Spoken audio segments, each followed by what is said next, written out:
There being a quorum present. And the minutes from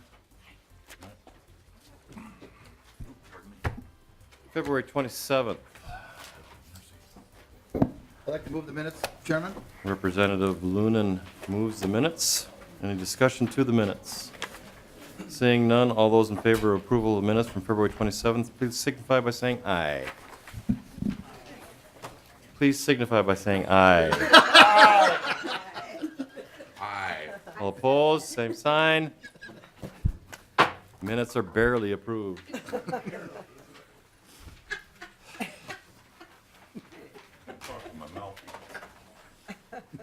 Members, today we have a presentation by DHS on their IT system and the modernization of that. And so with that, I'm going to invite DHS down to the testifiers table.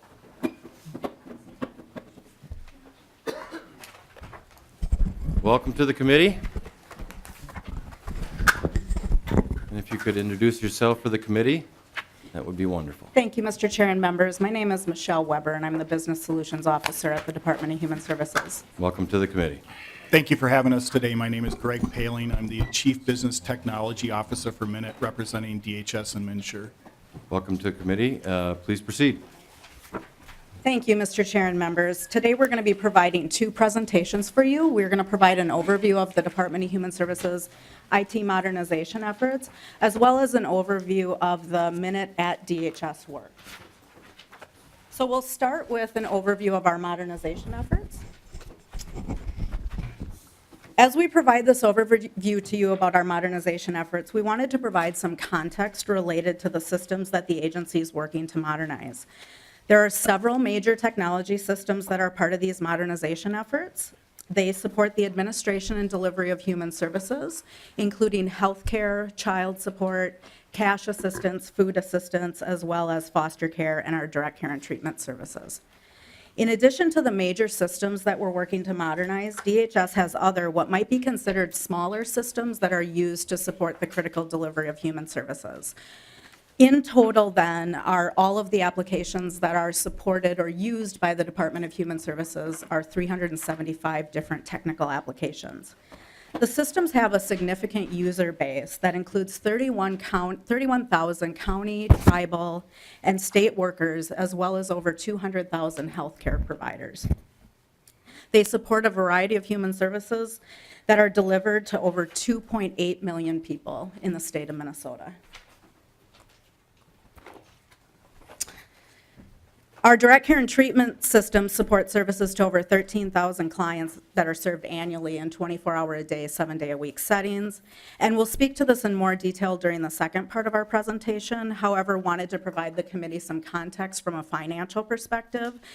DHS in 2017 spent $134 million in the support of all of those different technical systems.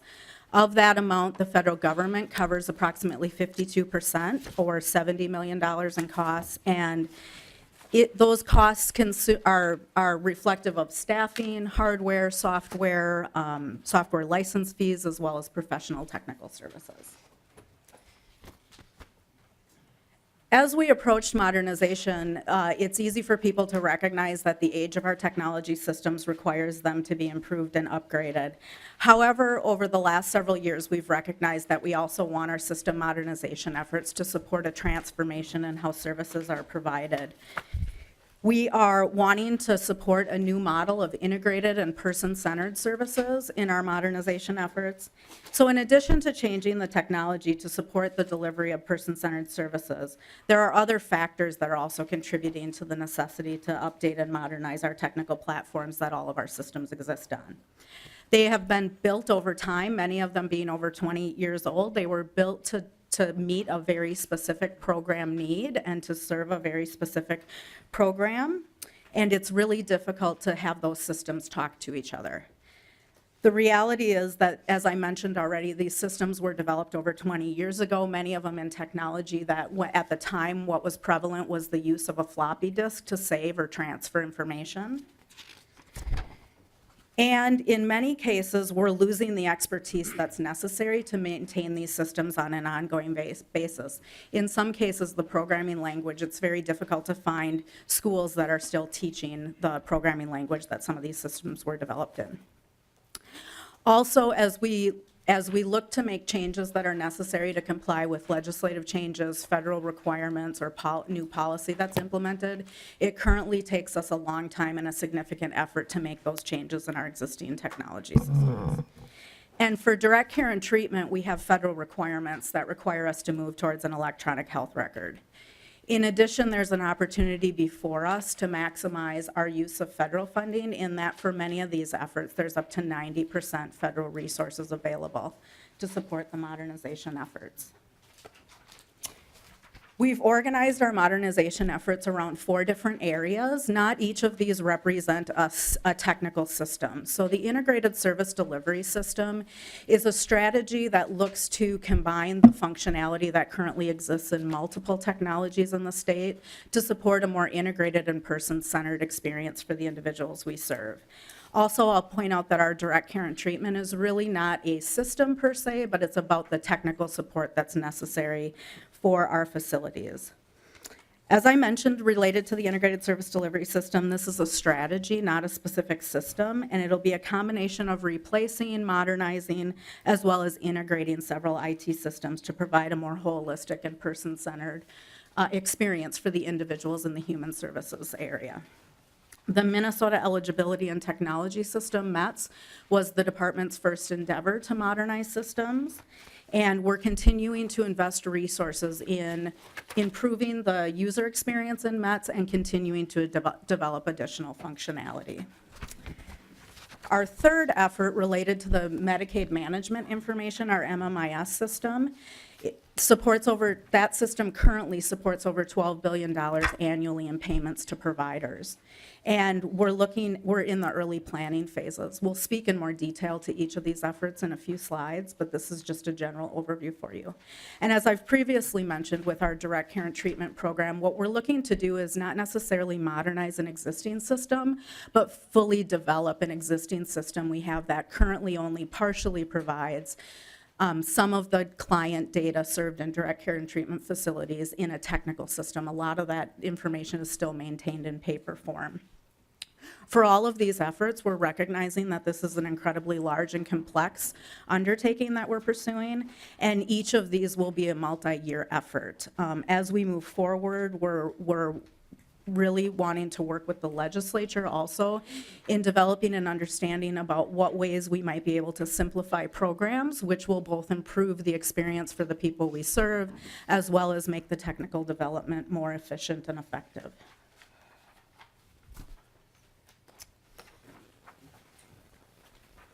So now a little more detail on the integrated service delivery system.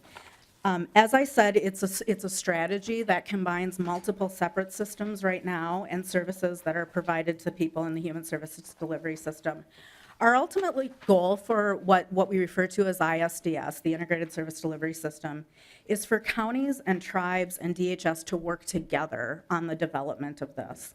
And our hope is that it will lead to more integrated program eligibility determination, easier ways for individuals to enroll in services, and it will provide support, technology that supports coordination of services for the people who are being served, so to leading to better outcomes for those people. These efforts we recognize are going to be incredibly challenging due to the differing program and eligibility requirements that we have across the multitude of human services programs. And that's why, in addition to planning for new technology, we're looking across all those programs to see if there are opportunities for alignment and simplification. We're also working very closely with the counties and are starting efforts to work with tribes on this system as well. And from a historical standpoint, the history of the integrated service delivery system really began in earnest with legislation that was passed in 2011. That legislation led to the department issuing a request for information to look at potential commercial off-the-shelf products that might support the delivery of integrated services. And in 2013, the legislature appropriated funds to start planning for and to start work towards the development of an integrated service delivery system. Prior to the legislative activity that took place in 2011 and 2013, the department had begun to recognize that the age of these systems required them to be upgraded to more modern technology. And we also wanted to be intentional about the approach and not just upgrade the technology, but develop the technology in a way that would support how human services will be delivered in the future, not how human services was delivered 20 years ago. The department has worked with counties and is in the early phases of beginning to formalize relationships with tribes to define the service delivery system for the future. And in our early efforts related to the integrated service delivery system, we've established the technical infrastructure to support modernizing several of our major legacy systems. We've also continued to invest in improvements to the MET system and systems such as MNchoices, and we're working in partnership with the counties and tribes to define what might a business model look like in the future. As part of the integrated service delivery system, we've also launched a new system for our state medical review team process, which is the process that reviews individuals' request for Social Security benefits. The projects that are currently underway include a pilot in Hennepin and Dakota County to look at assessing what individuals' needs are and ensuring that the referrals are to the appropriate programs that will meet their needs. We are also working on several data projects that includes the replacement of our data warehouse as well as data analytics tools and reporting tools that can be used as we move forward with our modernization efforts. And then finally, we just recently submitted a request to the federal government to pursue planning activities related to replacing our child support system. And one of the requirements from the federal government is that we do a feasibility study to determine what's the best approach and what's the best technical solution to pursue for the replacement of the child support system. So this system, the integrated service delivery system, is intended to replace MAXA, which is the system that currently provides cash and food assistance as well as healthcare eligibility for some of the population. PRISM, which is our child support system, and our social services information system, which provides adult and child protection case management functionality. Also included in these efforts are the Minnesota Electronic Child Care System, which is MEC², our child care assistance technical system. And we are working on replacing our licensing system as well. The first phases of the licensing system modernization include offering online services for applications, the collection of fees and fines, and tracking related to incidents or investigations that are occurring. And the population, it initially will be used with the population that is providing home and community-based services. As I previously mentioned, the financing for this is being supported through 90% federal resources. And I'll now turn it over to Mr. Paling, who's going to speak with you in a little more detail about our efforts related to METS and our MMIS modernization efforts. So moving to the Minnesota Eligibility Technology System, which is known as METS, I'm going to call it METS. As Ms. Weber mentioned earlier, the METS system serves as the first step in providing an integrated eligibility system, and it's been the first effort to modernize our major technology systems with DHS. This system supports both DHS and MNsure operations. For DHS, it determines eligibility for Minnesota Care and Medicaid recipients. Currently, federal funding supports up to 90% of funding of the DHS system development costs.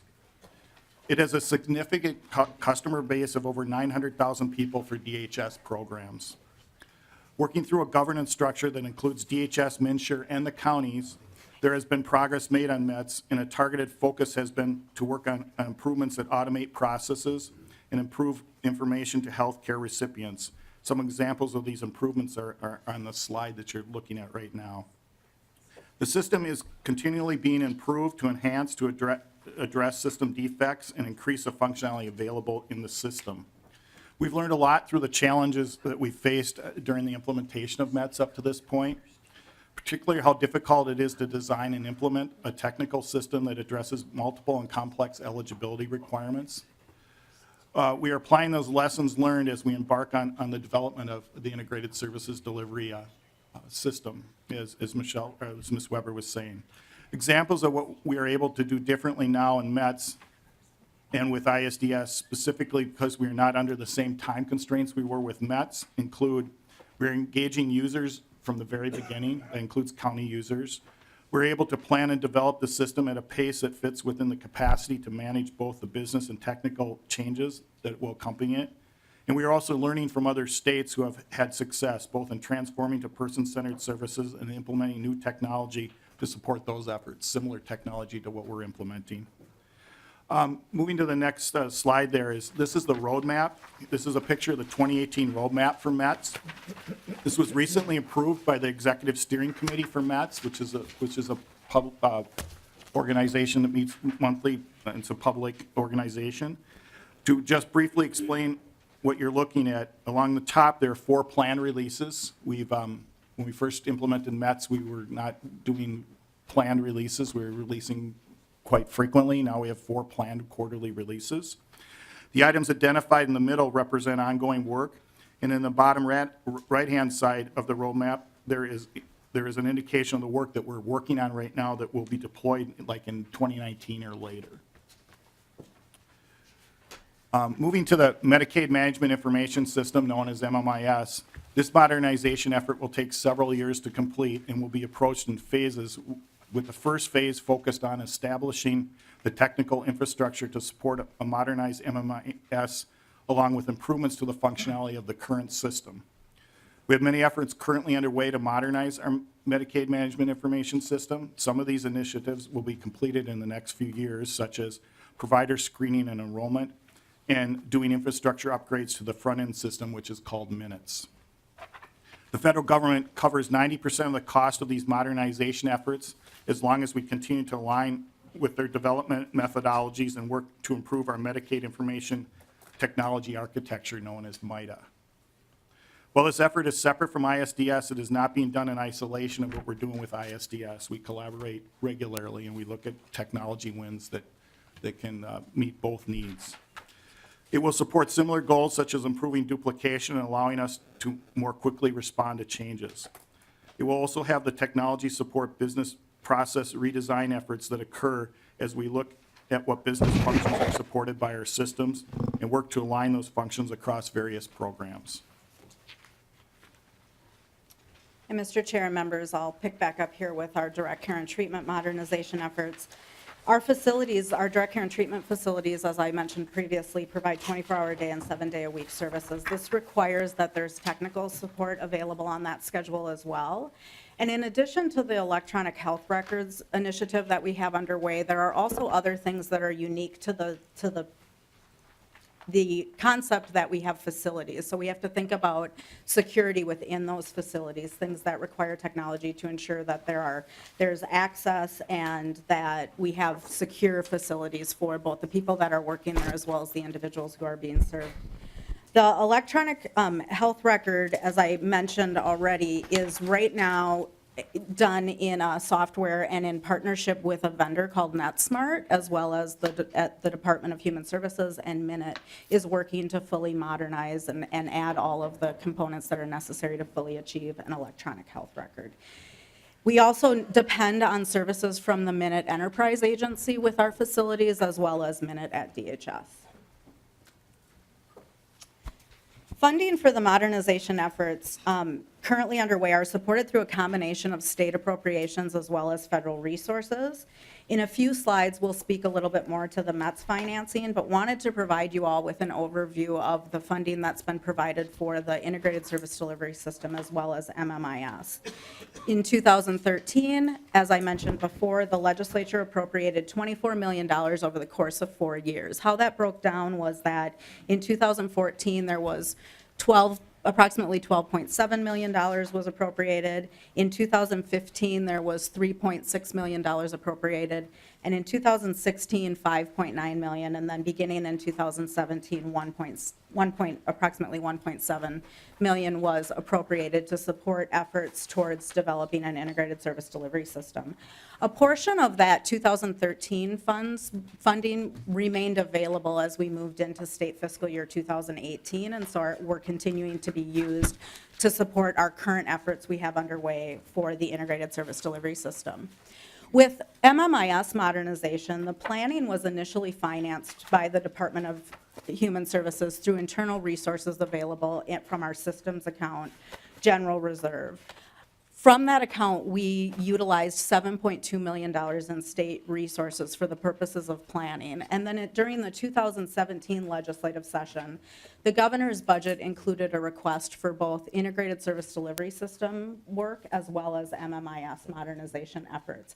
And ultimately, at the end of the session, there was a $29 million over the course of 4 years appropriation that broke down to $8.6 million available in both fiscal year 18 and 19, as well as $5.8 million being available beginning in fiscal year 2020 for these efforts. We've mentioned several times the fact that we're taking advantage of the federal enhanced funding that's available for these efforts. And for MMIS efforts, after we apply what's called a cost allocation methodology, it equates to about 83% of the total costs for MMIS modernization being covered with federal resources. What this means from a practical perspective is that an investment of about $4 million in state resources can leverage an additional $21 million in federal resources, meaning that there's a $25 million buying power from that state investment. For ISDS, currently there's a waiver that's in place from the Federal Office of Management and Budget, and that waiver allows us to leverage up to 90% federal funding for many of the efforts we have underway with the integrated service delivery system.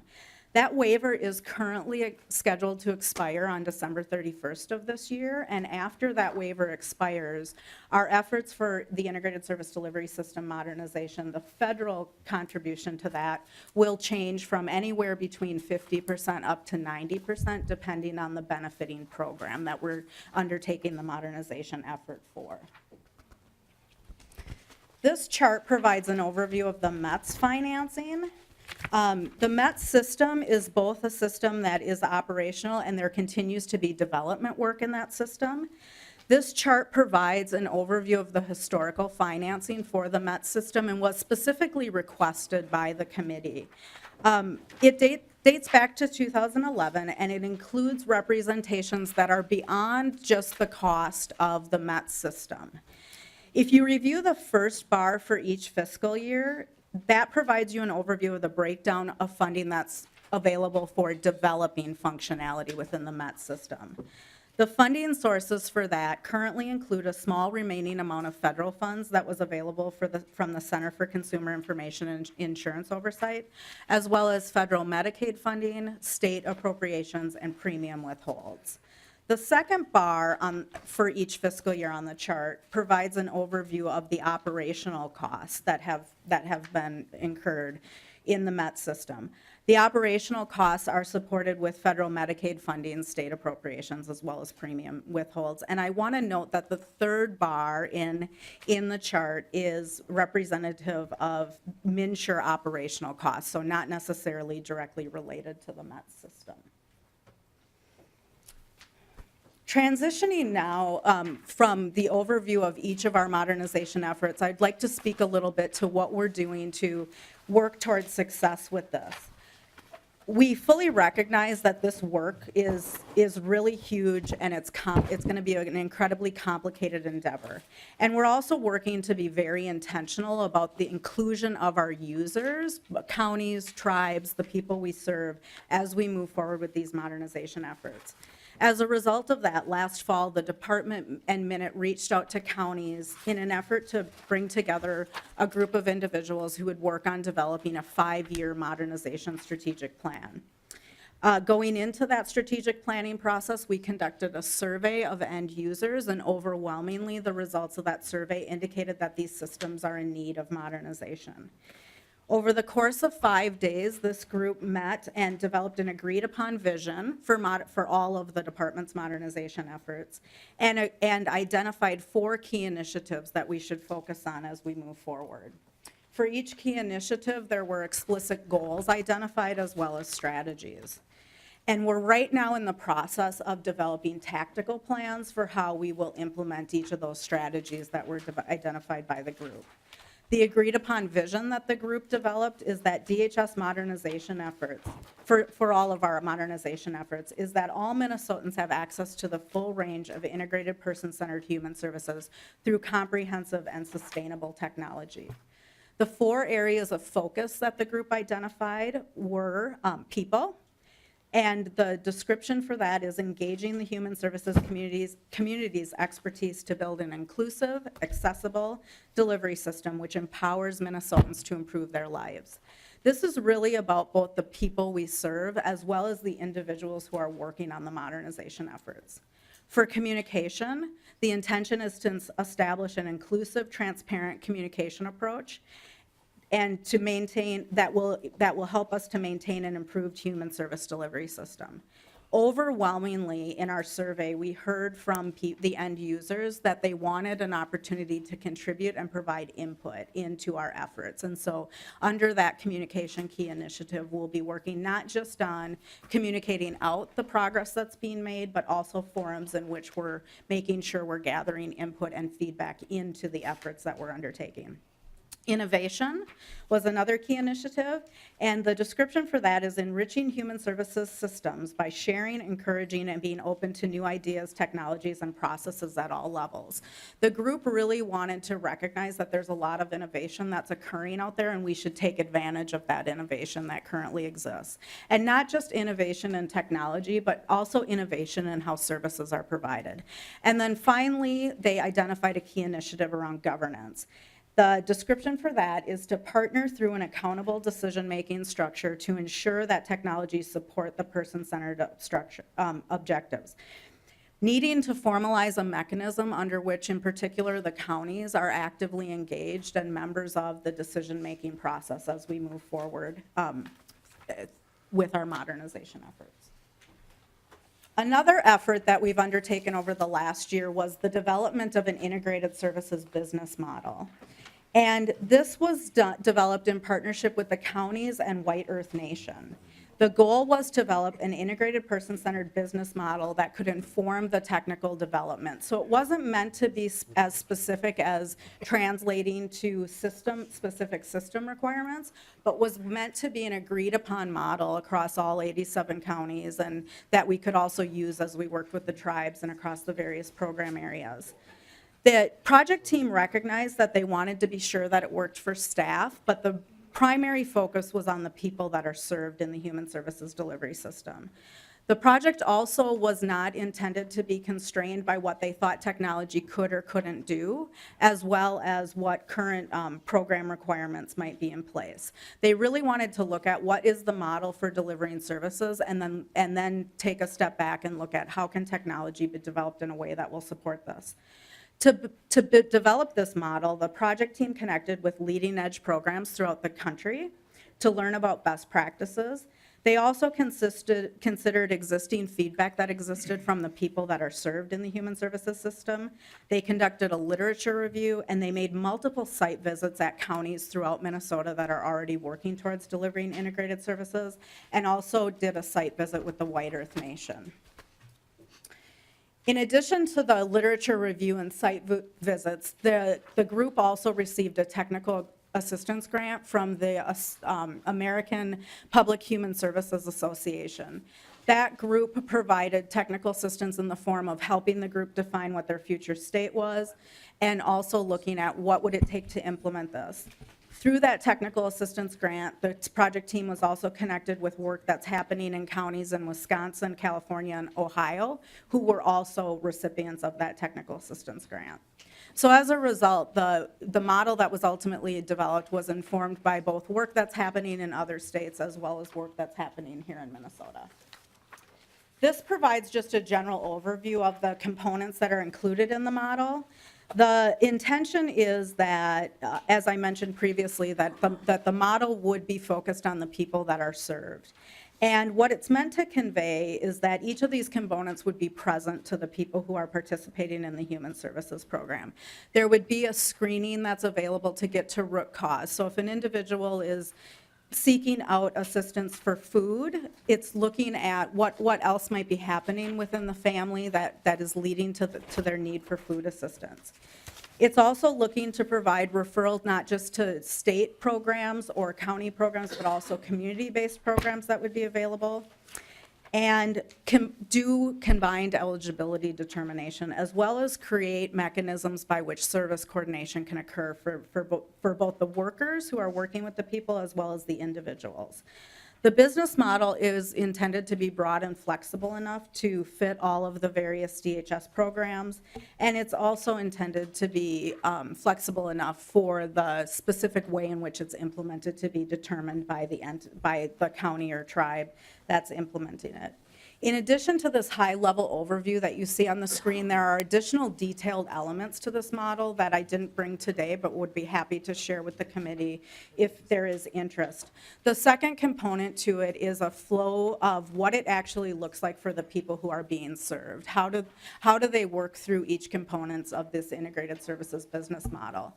The third aspect looks at what the experience is for the worker who's working with the individual. And then the final aspect of the model begins to identify what types of technology tools would need to be available to support this integrated and person-centered delivery system.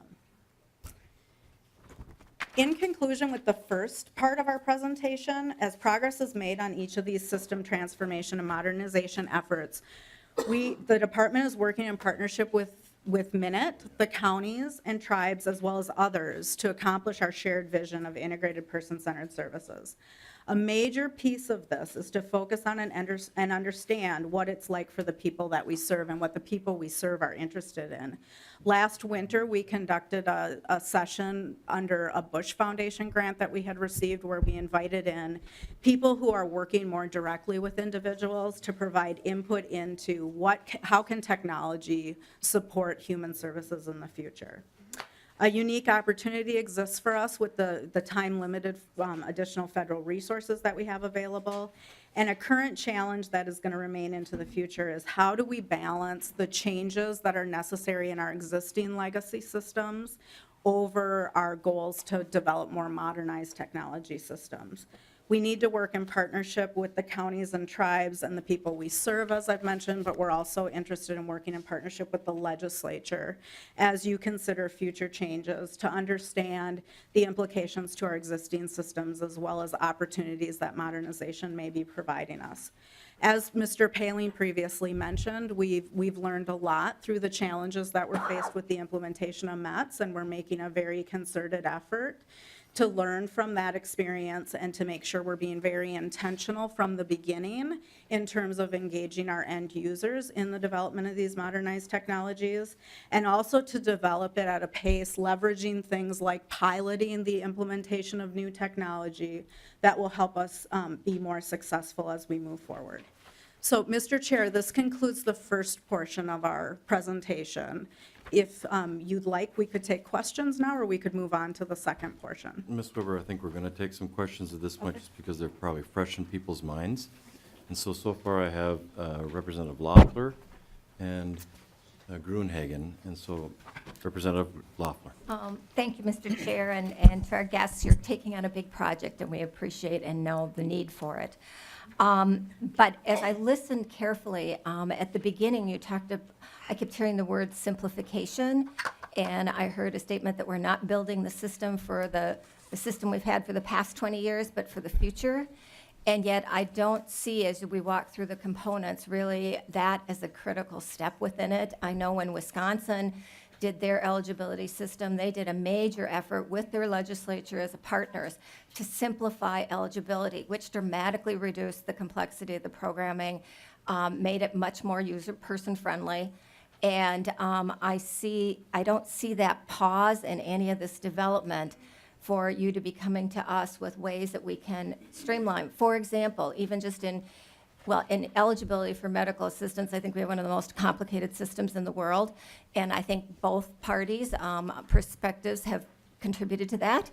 If one side had an extra, $1.5 million, they'd try and figure out how far that could go to get some more people covered or some conditions covered from testimony they'd heard. And another group might say we need to put up a few more hurdles because we think some people are slipping through that maybe don't really need it. In the end, we ended up with a really complicated system. And can you tell us a little bit about how that's factoring in as you're doing planning for the stuff already, but you've got a lot of stuff lined up in the future, and what does that mean for us as policymakers? Ms. Weber. Mr. Chair and Representative Loeffler, yes, we've intentionally undergone within the department efforts to, first of all, identify all of the different programs that we administer and to make sure we have a full awareness of what all the different state and federal requirements are associated with that. There are efforts underway within the agency to look at simplifying within programs, and now we want to make efforts to look across the silos of the programs. Approximately a year ago, we had a committee that included county members as well as individuals from the Department of Human Services that looked at strategies that we might be able to pursue in terms of working with the legislature to pursue program simplification. We haven't at this point identified specific simplification initiatives that we want to pursue, but as I mentioned, we're very interested in working with the legislature on that, and that's one of our goals for this year, is to get our arms around what are the things that we could simplify and how can we partner with the legislature, whether it's to request changes to statutes or if we need to apply for federal waivers. Another activity that took place in January and ideas that were generated there was that some of the complexity may not necessarily be in law or in federal regulations, but could be in policies in terms of how different things were implemented. And so that's another thing that folks indicated that we need to take a look at. As I mentioned, we're in the very early phases of developing the technology. We're focusing right now on developing what that business model is for integrated services, and we've done some technology to perform very explicit functions, but not things that are looking at like integrated case management or integrated eligibility. So we're wanting to take the time before we develop that technology solution to look at ways in which we can simplify in those areas. Representative Loeffler. Well, thank you, Mr. Chair, and I do think it's important for you to have discussions with all of us on that. I mean, it's not just about connecting the silos, it's we have too many silos. And we've been involved in discussions with the department on a bipartisan basis with advocacy groups and providers about, why do we have all these different waiver programs? And wouldn't we do better just having one waiver program that everybody gets their needs met based on a uniform assessment, which we've already started implementing, instead of having people trying to game the system to get into one waiver versus the other, and having people with dual diagnosis or complicated lives really falling through the cracks because they don't fit very well in either one of them. And so I worry that you're going to be programming the silos to talk to each other rather than melding the silos together. And the other thing is I think that we really need to hear some reassurance from you that the system in all of its components will have the flexibility that we need. Because I think everyone around this table has run into a fiscal note that kills a really good idea that might have bipartisan idea, because it's going to take us $75,000 or $350,000 in two positions to reprogram the computers, and we can't do it for at least 4 years. And that's not the basis on which we want to be able to have a dynamic, responsive government to the needs of the people. And we have just seen that over and over again, that programs that we're ready to agree to and lead on are put on the back burner because we're told they have to wait, that we don't have any computer resources, or the computer bill is so high that it negates the benefits to that person. And if we're really person-centered, we need to hear you're going to build some real flexibility into that, because that's a real stumbling block for me, and I see other people around the table nodding. Representative Gruenhagen. Oh, thank you, Ms. Chair. Yeah, thanks for your presentation, Ms. Weber. I find myself in complete agreement with Representative Loeffler in terms of simplification before we do implementation. And, just a couple of concerns that have been voiced in the past, and I'll just mention MNsure first. A former MNsure board member wrote an article that was published in the local paper here in Minneapolis, and he basically said the vision of the IT under MNsure was unrealistic, okay, in terms of bringing the public programs together with the private sector, melding it all together, and then putting it out there, and we know the amount of problems that came out of that, okay? And the cost, I mean, according to our information last session, we were over $400 million just on the MNsure operation. And, you know, so I just encourage you to keep, you know, do what Representative Loeffler says. Let's work together, simplify things, and let's not just create some great big vision that we think we're going to solve all the problems at one time and then wind up with something that doesn't work very well and costs millions of dollars. Just one other question, Mr. Representative Gruenhagen. Oh, thank you. The other thing, you work with MNlars too, correct? Ms. Weber. Mr. Chair and Representative Grunlund, I do not. Oh. I work just with the Department of Human Services. All right, I'm Representative negating Gruenhagen. that question, so. But do you, just on my previous comment, do you see what I'm saying about government coming with too large of a vision and trying to solve all the problems with one fell swoop versus being more practical and doing some of the things that Representative Loeffler talked about? Ms. Weber, I'll give her an opportunity. Mr. Chair, and thank you, Representative. Yeah, we do appreciate that. We want to make sure that while we have a very aggressive vision, that we're very intentional and thoughtful about how do we actually achieve that vision. And it might be through small incremental steps versus a large endeavor that is kind of a one solution to achieve that vision. Representative Hamilton. Well, thank you, Mr. Chairman. And well, to that point and Representative Loeffler's point, there's a reason why we're talking about this in 2018 and not 18 years ago. It's because we can't get it done through this path. That's one. We're way behind. And it's interesting because I had constituents up today, and we were talking about a few things, this being one of them. They're asking about information systems. And I told them what the meeting was about, and they said, haven't you learned anything? They said, rolling out MNsure was a debacle. Rolling out MNlars is a debacle.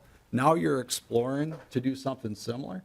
You know, I guess, what can I tell my constituents as far as what have we learned and how can we trust this being rolled out in a way not to repeat the past? Ms. Weber. Mr. Chair and Representative Hamilton, as we've mentioned, some of the things that we're doing with these modernization efforts, first of all, we're not under the same circumstances we were under when METS was rolled out. There were timelines that were imposed upon us that were beyond the department's control, and the technology was rolled out sooner than it should have been. I think everyone has acknowledged that, and there wasn't adequate time to train the end users. So as we're moving forward with our modernization efforts, we're first of all engaging the end users at the very beginning. What do they need from the technology? And how should it be designed in a way that will support their needs? Also, the concept of piloting it, and rather than a big bang approach that where everything goes out at one time and there's no way to turn back from what you've implemented or launched. Those are the types of things we're wanting to be very intentional about. So we are making a very concerted effort to learn from some of the challenges that have been faced with these other major system development projects. Representative Hamilton. Well, Mr. Chairman, those timelines were not imposed by the legislature. Those were self-imposed or through the administration. And I guess right now I'm in the camp of fool me once. It's going to take a lot to convince me to be able to support something going forward as far as funding, just because of our past track record. So we've got a lot of repairs to make here. Representative Haley. Thank you, Mr. Chair and committee. I share some equal concerns to Representative Hamilton based on the past experience, and I'm curious, can you give me let's just take METS, let's take one of the systems. I too had constituents in, county constituents, and it was the top of their concern list today. When it would be finished, and would we have data matching done? So I have a couple of questions in that regard. On one of your slides, page, sorry, it might be 7, you quote in the middle circle that streamlining the process has reduced the time it takes to add a household member by 30 minutes. How much time does it take to add a new member? Ms. Weber. Mr. Chair and Representative, I do have that, I believe I have that information with me. Let me, do you know? Okay. I'll let Mr. Paling. Mr. Paling take the answer. Mr. Chair, Representative, It's been reduced down from an hour to between 10 and 15 minutes. 10 and 15 minutes, thank you. Representative Haley. For the total MET system, can you tell me the total number of users or customers that you serve compared to the amount of staff in this IT that takes to run METs or works in the METs area, to the dollar amount that it takes to run it, plus what it takes to fix it? And what I would like to know, maybe from our nonpartisan staff later, if we can get that data from you, comparative numbers from the private sector. We all know insurance is very complicated. And we have private sector industries that deal with the same type of complexity. And I would like to have something to gauge to Representative Hamilton's point before I can make a decision whether these are smart investments. And so I would like a comparison to the private sector with those same figures. In your words, you said this is a huge and complicated endeavor. We have had failures, massive failures at the state in other huge and complicated endeavors. And I don't want to see us have another one. So I don't know if you have those numbers today, again, on the number of customers, the amount of staff, and the amount of money. Mr. Paling, Ms. Weber, who wants to take a shot at that? Mr. Chair and Representative, the number of customers, I believe, is 900,000. Is that correct? That is correct for DHS. Yes, for DHS programs. The number of minute staff that are supporting the MET system, I would have to defer to Representative Paling, or to Mr. Paling. And in terms of the funding for METs, the overall operational costs for METs over the course of its inception is $109 million has been spent from the operational standpoint, and then from the development standpoint, there's been $304 million. Thank you. Representative Dean, M.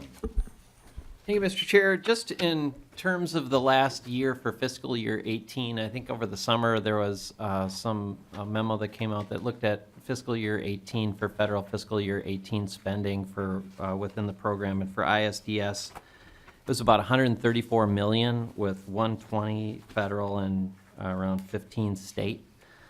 And then for METs on top of that, about 5 state and about 50 federal. Does that sound about right? And how much of that has been expended so far? Ms. Weber. Mr. Chair and Representative Dean, yeah, the memo that you're referring to was at the process when we were developing our advanced planning documents to the federal government, and so those were the budgets that were submitted at that time. We've recently looked at, after a quarter of spending, what do we anticipate the spending to be? And so for the integrated service delivery system, we're expecting the spending in federal fiscal year 18. So that's an important note. That goes into 1 quarter of state fiscal year 2019. 83 for ISDS, it's $79 million is what we're projecting. For our licensing efforts, we're projecting to spend $3.8 million. And then for METs, the current, the budget was around that $50 million that you referred to, but the spending is estimated to be $38.5 million. Representative Dean. All right. And on the, you said about around 4 for licensing and around 79. Is that state and federal or just federal? Ms. Weber. Mr. Chair and Representative Dean, that's the total, so that's the combination of the state and federal. I don't immediately have available in front of me the breakdown, but about 90% of that is federal resources for both of those. Follow-up, Representative Dean. Yeah, I appreciate that, and I was looking through here for my favorite bar chart, which is the one that shows the federal and state spending for METs, and I don't know, is it in here? Up on the screen. Oh, there it is. Oh, there it is, my favorite one. And on the development, which is the first vertical column for each fiscal year, what you see across is 40, 60, 40, 60, up, a bump for development. And then next year, it always goes way, way down. And every year I've been here, next year always goes way, way down. But then we get into that year and it's back up again. And then next year it's going to go back down. So it's like every year, next year, we're not going to spend as much development money on this thing. And so that's always been frustrating and kind of curious to me, but I'm a very visual person, so I really appreciate this because it looks at spending over time and what's happening to that money, but also where that money comes from. But also, at a certain point, this continues to be spent within the IBM Curum platform and products. And I'm just wondering, did it ever make sense? Did anybody ever stop and say, you know, this is a Pontiac Aztec, and maybe we ought to change to some other vehicle or platform for moving forward? I know that that was never reissued as another RFP, but did that ever come up, or you know, for moving forward, do you anticipate that? Because if we're spending another $200 million budgeted, and if we have, you know, an administration with Governor Murphy or Governor Liebling might want to have different choices, how locked in are we to that spending in that platform? Ms. Weber. Mr. Chair and Representative Dean, for the MET system, I know that the Department of Human Services at 2 points in time, and I should clarify, I know that for the MET system, prior to my being with the department, there were some evaluations about whether or not there should be a different software platform pursued for that. With the integrated service delivery system, one of the technical solutions that we're hoping to leverage is that IBM Curum.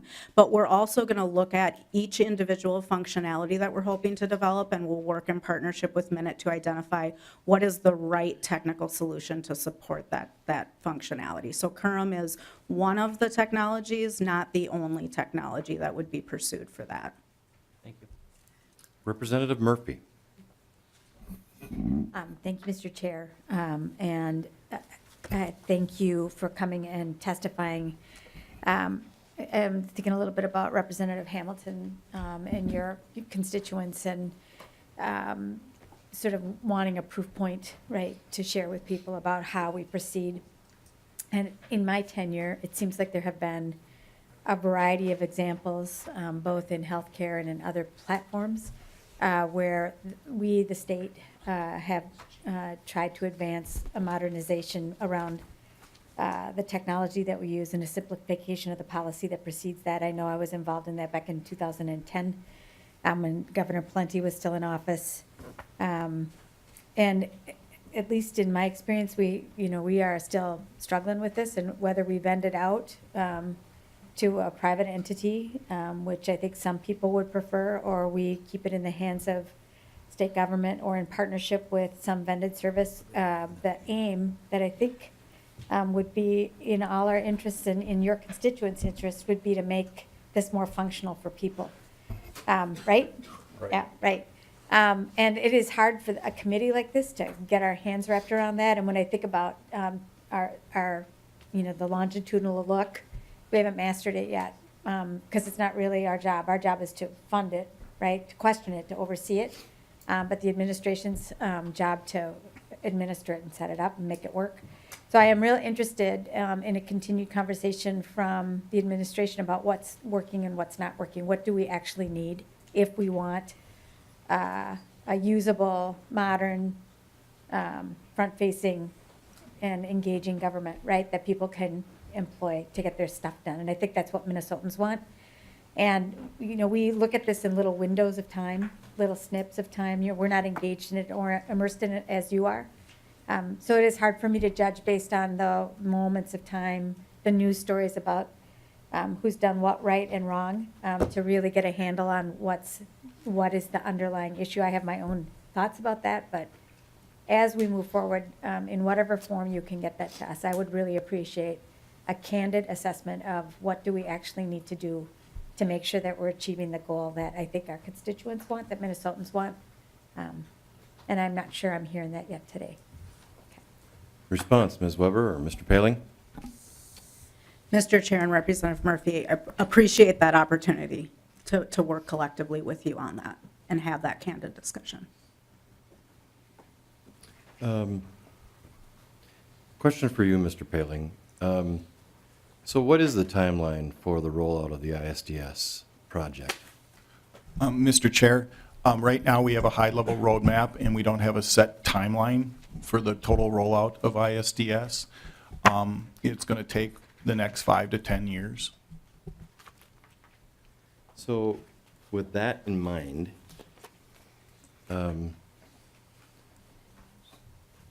you're asking for a sum certain or not, just for the next planning phase. I mean, we've had a number of years, 4 or 5 years, that you've been planning for this, and now you're looking at implementation. So I look at, you know, the issue with MNsure. We talked about MNlars just recently.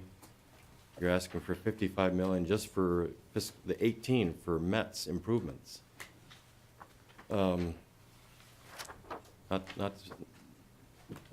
You are looking at putting together systems that encompass humanity in Minnesota together in one system. This is another train wreck. How can you assure us that this isn't going to end up just like the other two that have been the topic of conversation for the last several years? Mr. Chair, in relationship to the METS roadmap that you held up there, we've got a governance structure in place that meets regularly to plan that, and it's county, DHS, and MN.IT involvement in that. And then we look through that, and we plan accordingly of what we think we can deliver based on the budget that's been given to us. And that's kind of the process that we're taking. There's been much improvements in METS over the last year, and we're just continuing to make the improvements based on the prioritization that DHS and the counties and MNsure give us. So, Mr. Paling, you're asking for 55 million just for the improvements to the METS system that you outlined in this slide. What are you anticipating that the ask is for the next year? And obviously, you're looking at what those improvements might be for 2019. So give us a glimmer or a glimpse in terms of what you're looking at for the subsequent years after 18. Mr. Chair, I'm not familiar and in depth with the financial piece of it and the dollar amounts that we're asking for, and I don't think we put forward dollar amounts yet for next year. Other agencies go through a various process in coordination with MN.IT for approval of these programs. Does DHS do the same thing? Mr. Chair, yes, they do. And if DHS selects a vendor to do various work, what's your recourse if that vendor does not produce the anticipated project on time and within budget and as promised? Mr. Chair, the contracts that the MN.IT manages for DHS or for MN.IT, we follow the state procurement process. I don't know the detail of each contract to know the specific dollar amounts. We'd have to look at each one specifically. Other questions from the members? Representative Zerwas. Thank you, Mr. Chair. And just wondering, with those contract procedures, over the last several years, with all of the failures in the rollouts in METS and MNsure, how much money has the state recovered from contractors? Ms. Weber. Mr. Chair and Representative, I am not aware of that, but we can follow up and see if that information could be collected. Looking across state agencies, is that the nature of your question? Representative Zerwas. Yeah, and if you have a ballpark, I mean, we've spent hundreds and hundreds and hundreds of millions of dollars on products that have not worked. Have we recovered 10 million, 20 million, 5 million, or zero? Mr. Chair and Ms. Weber. Representative, I am not aware of any recovery that the Department of Human Services has pursued. We can request from the Department of Administration if there are other state agencies that may have pursued recovery of resources related to vendors not performing. Mr. Chair, if I could ask one more question. Representative Zerwas. Recovery pursued. So is it your understanding in that in all of the failed rollouts of MNsure and METS and all of the missed timelines and all of the failed launches, the Department of Human Services has never tried to pursue recovering money from vendors? Ms. Weber? Mr. Chair and Representative, I've only been with the agency for 2 years, so I want to make sure I follow up on this for you and give you the most accurate information. Mr. Chair, Representative Zerwas. is there anyone else from Minute in the audience that might be able to answer that question? Because I think that's a pretty important question. We're talking about a pattern of abject and absolute failure. And we talk about, well, this vendor didn't deliver and that vendor didn't deliver. And if now we're sitting here and saying that not only was it a failure and this vendor didn't deliver and that vendor didn't deliver, but we never even bothered to try to get our money back, I think that's a pretty good question. And I think that's a pretty big issue.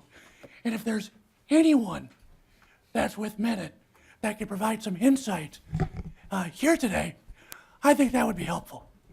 Mr. Paling? Mr. Chair, Representative, I will take that back and get an answer for you. Any follow-up, Representative Zerwas? Well, I just think it's odd, right?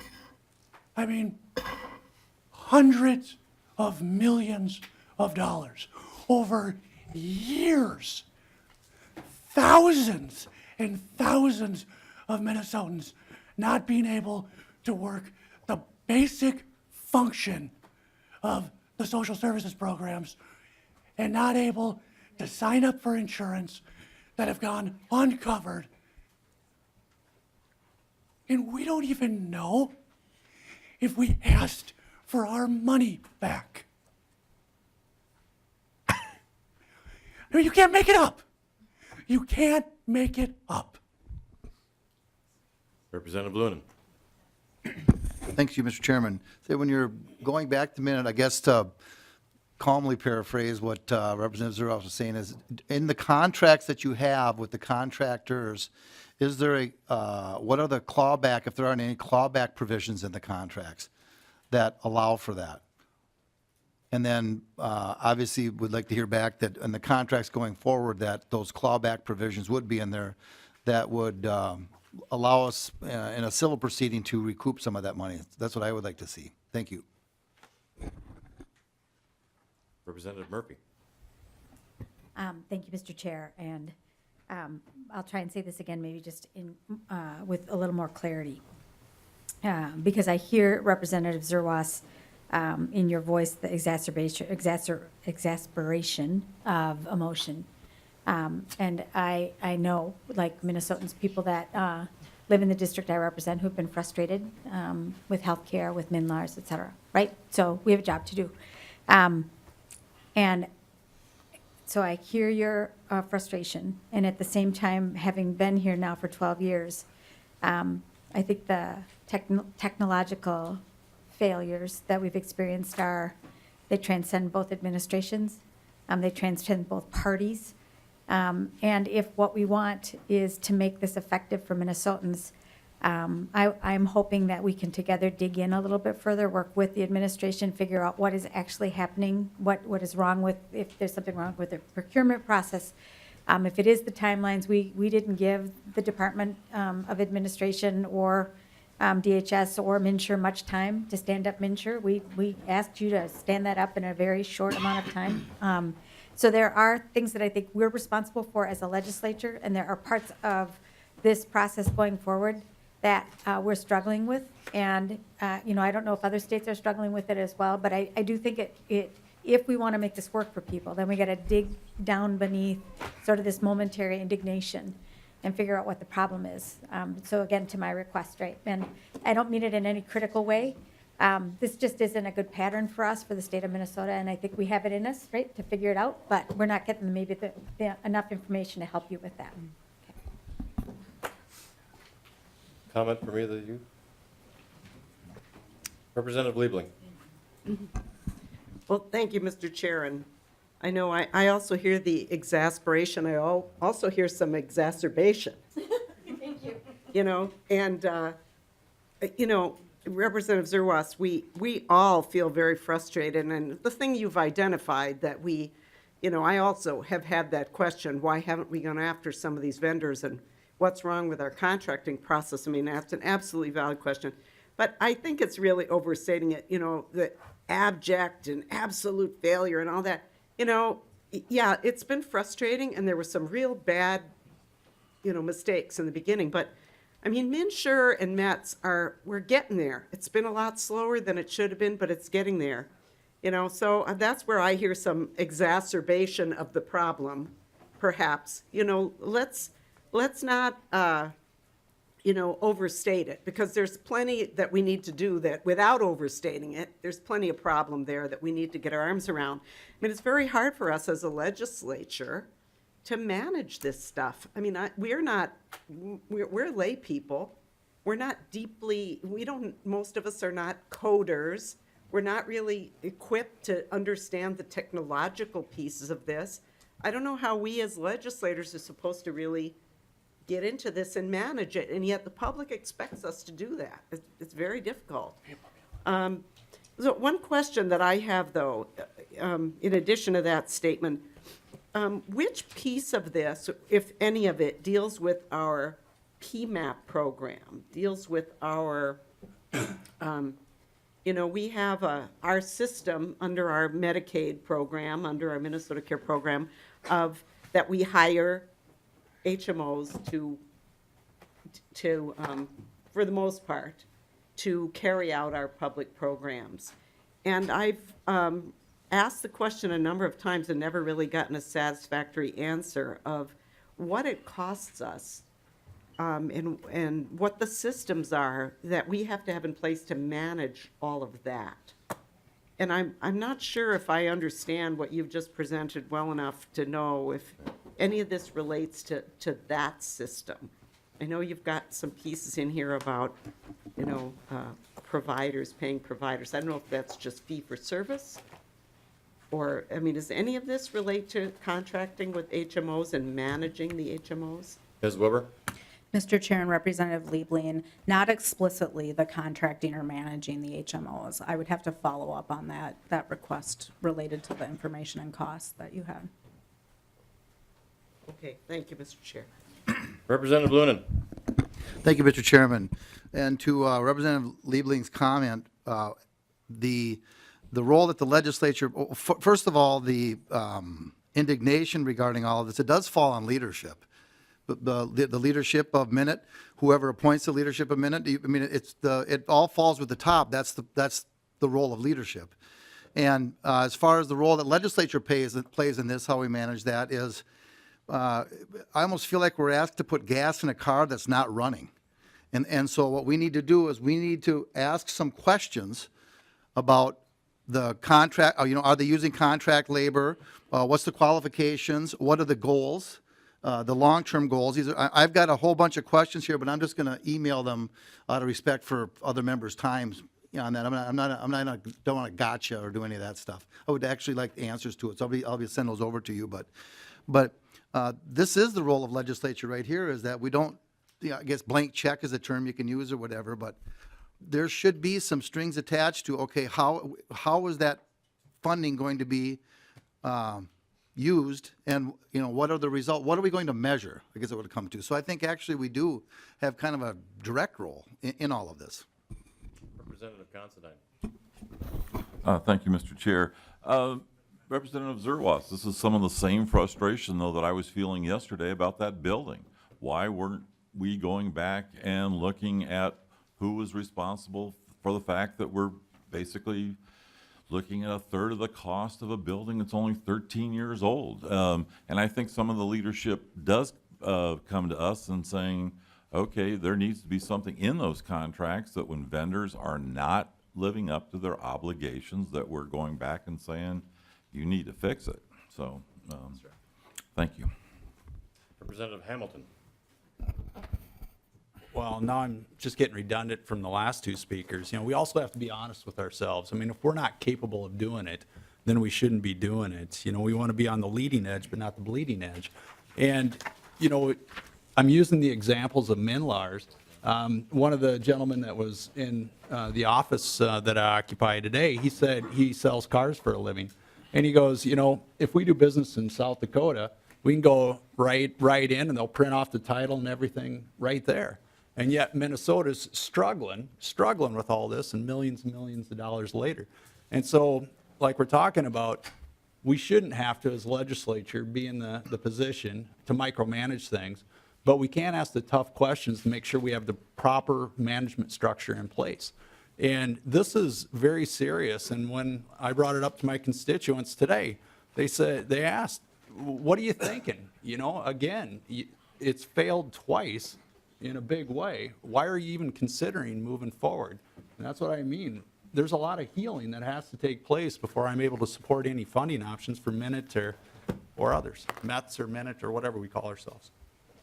I have Zerwas, Frenzen, and Liebling, and then I'd like to have them continue with the remainder of their presentation. So Representative Zerwas. Well, and I'll be brief, Mr. Chair, and I know my language is tough around the idea that it's been an abject failure, but I'll double down on it. Our predictions and enrollment have been wrong since day one, off by a huge percentage. We had a rollout that did not happen with a system that was not live and was not ready to go. When I met with our counties with the MET system, a year after rollout, there was an 86% error rate on the data that they were using when they were trying to enroll people in public programs through METS. They had 37 workarounds where what they used to be able to do, remember the old system we heard about that was green screen and nobody could fix it, and you had to bring in the guy with the ponytail who'd been retired a decade to fix it. Well, now they said, what we used to be able to do by clicking one button, I have a workaround. And the workaround is this flow chart that I follow so that what used to be done in one click of a computer screen, I can now get done in 2 or 3 minutes.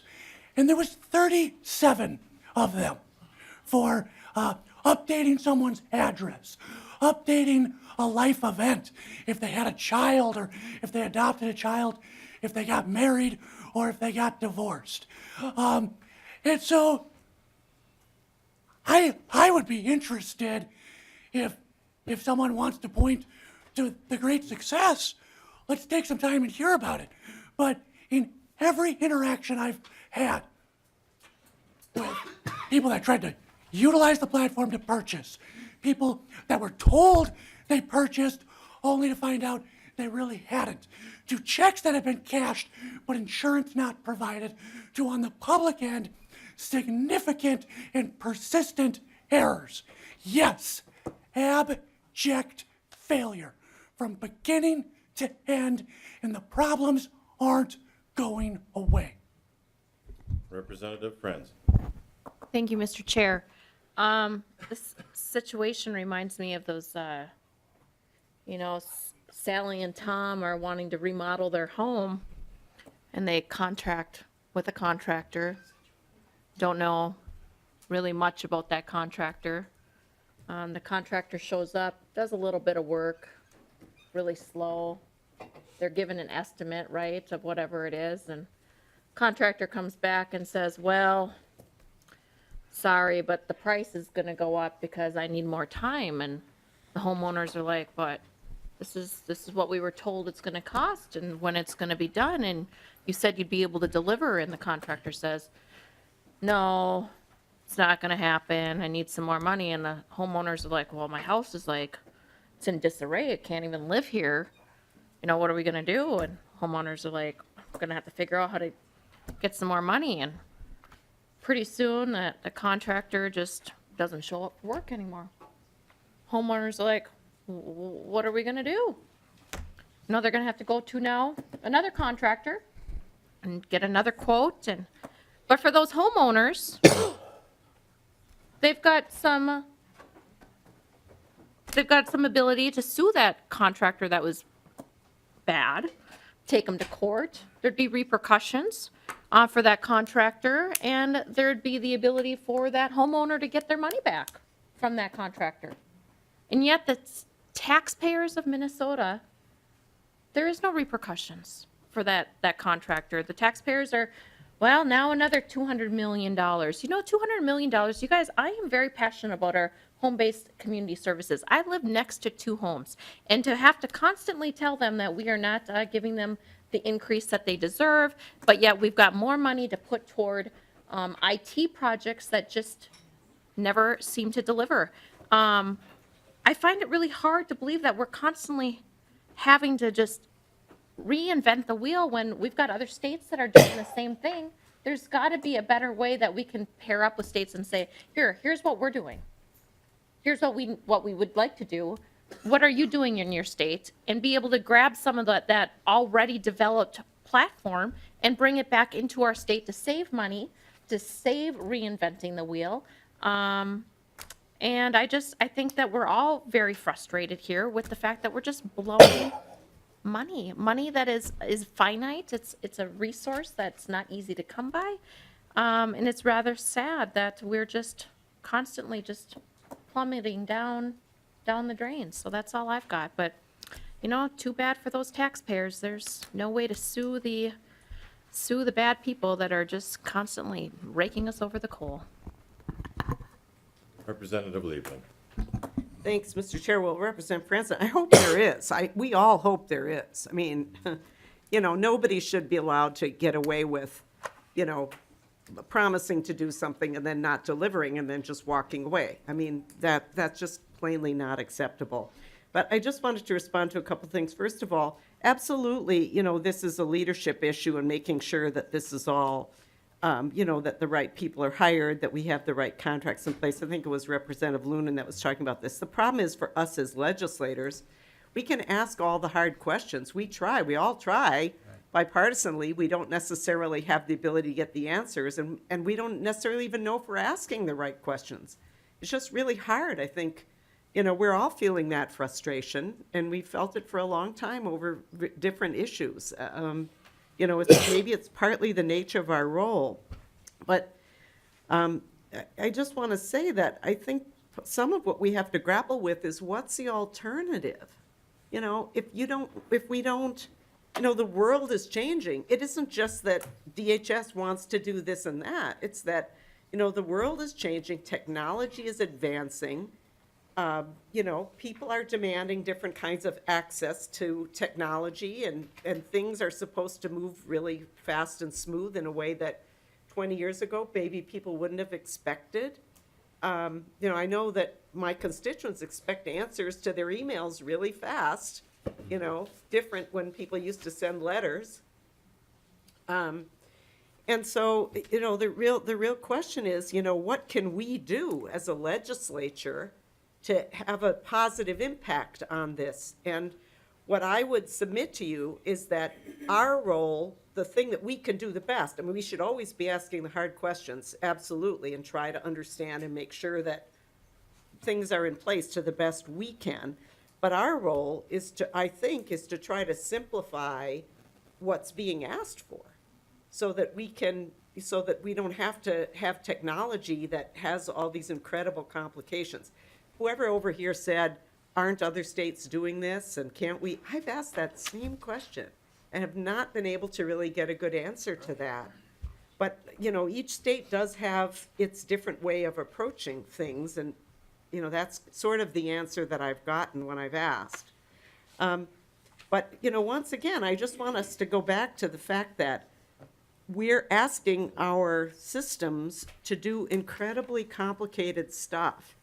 And we keep changing what we're asking it to do as well. And our going back to MNsure, and what the Affordable Care Act tried to do was take this crazy system of healthcare that's based on insurance, which frankly, insurance doesn't even belong with healthcare. They're complete different things. Insurance shouldn't even be, healthcare shouldn't even be based on an insurance system, because everybody needs it. Everybody's going to need it. If they don't need it now, they'll need it later. So why do we even have insurance? But we do.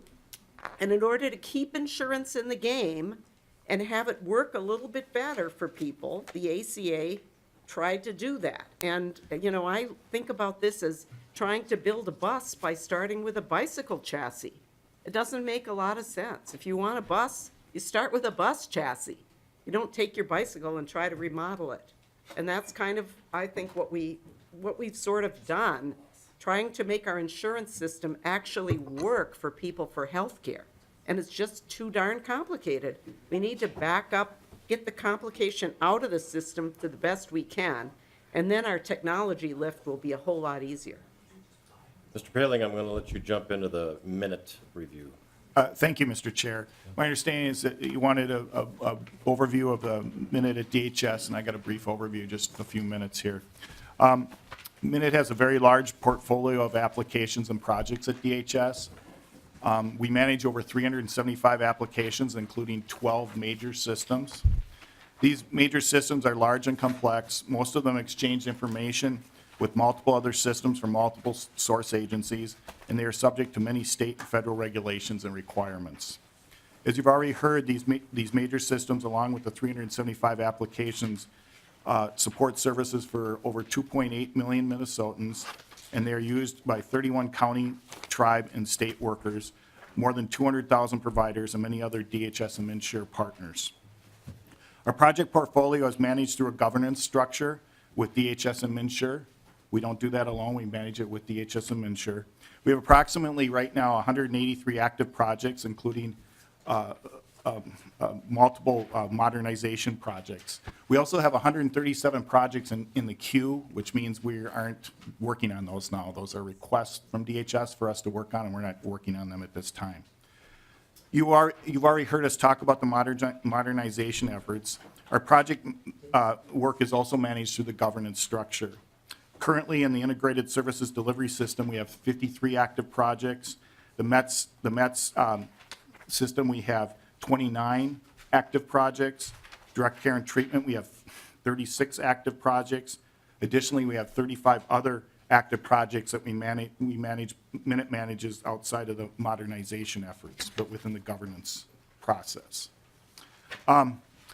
Minute has the responsibility to provide the resources for several IT disciplines to support those 375 applications and IT project work at DHS.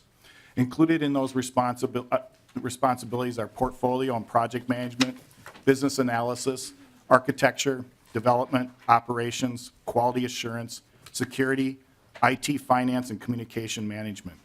Using all these disciplines, we develop and integrate custom and off-the-shelf software applications required for the operation of DHS business, and we also provide operational support, including system monitoring, executing batch procedures, data management, database administration, upgrading and patching infrastructure components, and providing help desk support for end users. I'm going to just touch briefly on a few of those responsibilities for an example. For example, portfolio management provides support for IT project work. We do the request intake work of projects, enterprise-wide prioritization, allocation of resources, and regular tracking and reviewing of projects and monitoring them. We build security into our systems to ensure DHS can deliver services safely while protecting citizen data and meeting compliance needs. Working with our business partners in Minute Enterprise Services, our architects formulate business and technology architecture, patterns, standards, and services, leveraging common technologies and architecture that span data, infrastructure, and application domains. Quality assurance practitioners execute documented and repeatable test processes to ensure the quality of the product that is being delivered into production is accurate with the least amount of risk possible. In operations, we also provide infrastructure and production support and maintenance and IT security for all 375 applications. Moving to the last slide that we have today, I want to share information about the IT resources that support DHS. The resources that do all the IT work to support DHS are obtained in basically three ways. We have state IT staff that are employees of Minute, such as myself. We also supplement with IT staff augmentation, and we have a few major IT services contracts. Currently, we have 711 state staff. 162 IT augmented staff, and 3 major services contracts supporting DHS. The 3 major contracts that we currently have is IBM Current, which we've been talking about a little bit today, Price Waterhouse Cooper, and NetSmart.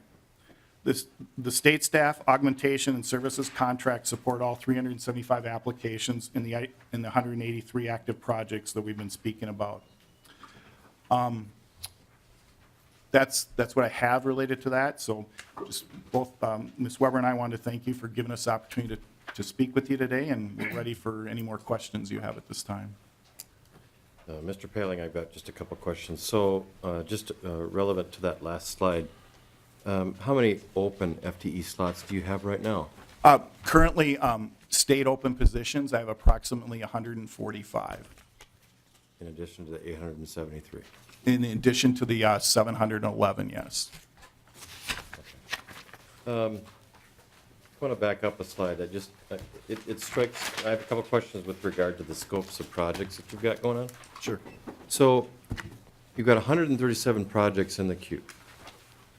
How many of those projects that are in the queue are legislative priorities that this legislature has already passed, but you have yet to start an action plan on? Mr. Chair, I don't have the answer to that. We'll have to get back to you. I'm not sure how many of those 137 are legislatively mandated projects. But it would be fair to say that a goodly portion of them are those that were enacted into law by the legislature. Mr. Chair, I can't say that for sure. I would have to look at it and get back to you. And now, as you've made presentation, your desire is to undertake a very broad and deep ISDS program. While already you have 137 projects in the queue and 183 projects that are active, you get a little more of the sense of the skepticism from the members around this table in terms of, with that slide alone, how on earth do you hope to put credibility to an ISDS system when you've got this type of a work scope project in front of you? Mr. Chair, just to clarify, several of the 183 projects are part of the modernization effort right now. Could you, for the committee's benefit, articulate in correspondence back to us what those contain? Mr. Chair, the figures that I gave you earlier are the specific ones I have right now. In the MMIS area, there's 30 active projects. Some of those are modernization efforts, and some of them are the legacy system efforts, and that's the same with each of these areas. There's 53 in the integrated services delivery system one, and 29 active projects in METS. Those would be all modernization type projects. Direct care and treatment has 36. So there's a combination of legacy type projects in there, and then also modernization projects. I don't have the breakdown specifically of how many is each today. I can get that though. Thank you. Representative Lunan. Thank you, Mr. Chairman. And I want to thank the testifiers for coming in today. I don't want to be remiss if I didn't point that out. This wasn't obviously an easy situation to come into. I want to respond to Representative Liebling's comments on, as legislators, what we can do. And I actually like working with you because of your experience, and you and I have talked before, and I'm not, but the obvious solution, one of the obvious solutions is bringing in contractors. I take a look that we've got 873 IT people here. We're hiring for every possible thing that can happen. I run a business. I can't do that. So what happens is that I have essential services that I hire and contract for, and I reallocate the resources I'm using for in-house staff. And what I do is I bring in contractors that have expertise in that specific area, simply because they end up with so much more experience in that specific area. You get a much better product because of the increase in expertise. I strongly sense what we've got is it's like bringing in a carpenter to do work, and the only tool that carpenter owns is a hammer. And so every problem becomes a nail. And that's how we're going to solve it. And that's what it seems like. And then to the comment about insurance and how we got to get insurance out of it because everybody needs health care. Well, heads up, health insurance isn't a right. Health care isn't a right. And God, I wish health was a right, but it's not either. And, if we're going to base on that, then I can tell you, I'm real interested in starting food insurance because everybody needs food. So we go through and we set up, and you buy food insurance, you got an annual policy, you got a deductible, you've got a maximum out of pocket, and then you tell me after everyone's met their maximum out of pocket, what's going to happen to the service level and the cost of food the last half of that year and everyone's buying habits when someone else is paying for it. And I think everyone knows what the answer to that is. So no, we have to bring the market back in, not keep trying to remove the market out. We'll give you two the final thoughts. Ms. Weber. Mr. Chair and members, we just want to thank you for the opportunity to talk with you today, and in particular for the offers that you've all made to work with us as we pursue these modernization efforts. One of the acknowledgments related to our legacy system needs and some of the projects that need to be accomplished within that, that's something that we're also grappling with, is how do we balance maintaining those existing systems and doing development work that's necessary in them, while also working to achieve the modernization of the technology as well. Mr. Paling. Mr. Chair and committee members, on behalf of Minute, we're looking forward to working with you also. Thank you. Members, our next meeting is tomorrow, Thursday, March 1st. We'll be hearing an update on the February forecast, CHIP, and the Minnesota Premium Security Plan. Also my birthday. With that, members, we are adjourned.